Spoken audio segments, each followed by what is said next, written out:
Good morning, everybody. It's Mr. Whittle. I'm coming to you from school, and today we have a very special reading for many of our families out there. This Sunday is Easter, and they celebrate. So for today, I thought we would read The Easter Egg by Jan Brett.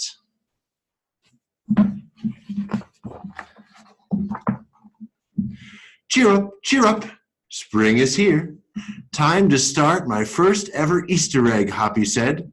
Each year, the bunny who decorated the winning egg got to help the Easter rabbit hide the eggs on Easter morning. Hoppy had been dreaming about being that bunny all year long. Now it was time to get started. Everywhere Hoppy looked, rabbits were working on dazzling eggs. I need an amazing idea, he thought. Hoppy spotted Flora Bunny planting spring wildflowers in her eggs. The Easter Bunny would love these colorful flowers, he thought, and started picking flowers for his egg.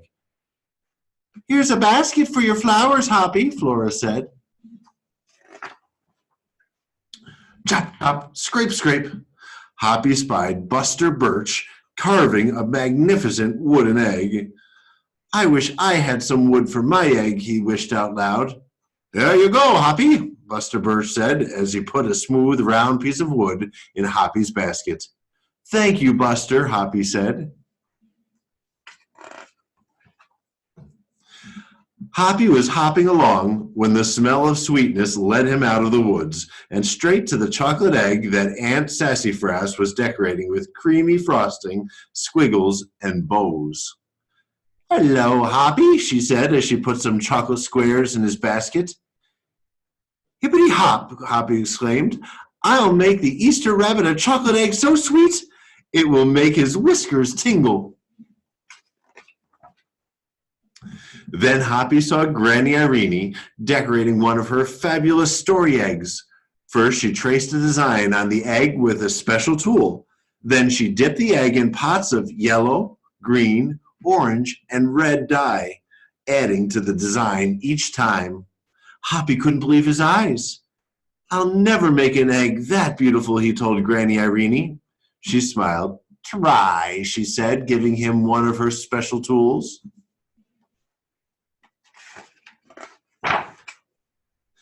Hoppy was hopping by Hans Vanderrabbit's garden when he spotted an extraordinary egg. Hans was painting a portrait of the Easter rabbit so real that he looked alive. Fantastic, Hoppy exclaimed. Thank you, Hoppy, Hans said. Why don't you make a painting on your egg? He gave Hoppy pots of paint and a fine brush. As Hoppy bounced along, a loud boing nearly knocked him off his feet. It was a whirling, twirling mechanical egg. Whoa, Hoppy said, that's an unusual egg. Would you like to make one? Roberto asked. Hoppy tried hard, but the harder he tried, the more parts and pieces piled up around him. Thank you, Roberto, he said, but I think I better make it the egg that is right for me. Hoppy hopped back to the woods and lay down under a tall tree to think. Making a beautiful egg is harder than I imagined, he thought. I guess I don't have to win. I just want to make an egg I'm proud of. Suddenly, the woods rang with a squawking of birds sounding an alarm. Mother Robin swooped down, calling wildly as if she couldn't decide where to go. An egg had tumbled out of Mother Robin's nest. Inside the perfect blue egg was a baby robin that needed its mother to keep it warm until it hatched. Hoppy knew what he had to do. He sat down carefully and covered the blue egg with his soft, warm fur. I'll take care of you the best I can, he whispered. Relieved, Mother Robin chirped and settled down on her other two eggs. Hoppy never left the robin's egg. If it was sunny and warm, he carefully turned the egg in its nest of moss. If it was rainy and cold, he kept the egg covered and dry. At night, wild animals passed by. Hoppy crouched down and stayed hidden in the ferns. Often he heard strange noises coming from above, but Hoppy didn't run away. Every day, rabbits worked on their eggs. Tadpoles turned into frogs, buds swelled into leaves, and Easter came closer and closer. Finally, it was time for the rabbits to take their eggs to the glen. They had forgotten all about Hoppy, who was quietly sitting on the blue egg under the tall tree in the woods.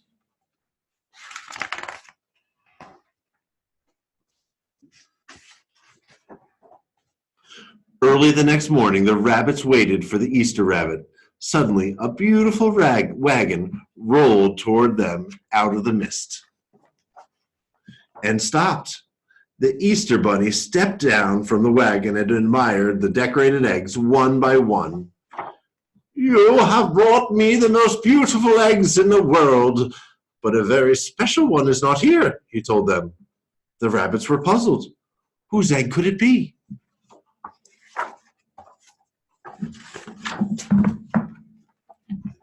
"Fill my wagon with your wonderful eggs," he said.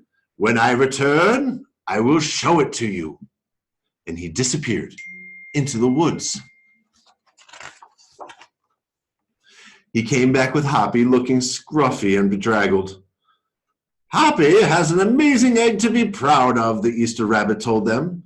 "He has kept Mother Robin's egg warm and safe until her baby bird hatched and she could take care of it."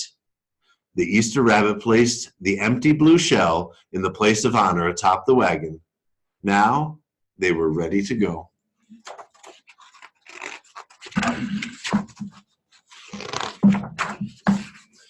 The rabbits cheered for the egg that had surprised them all.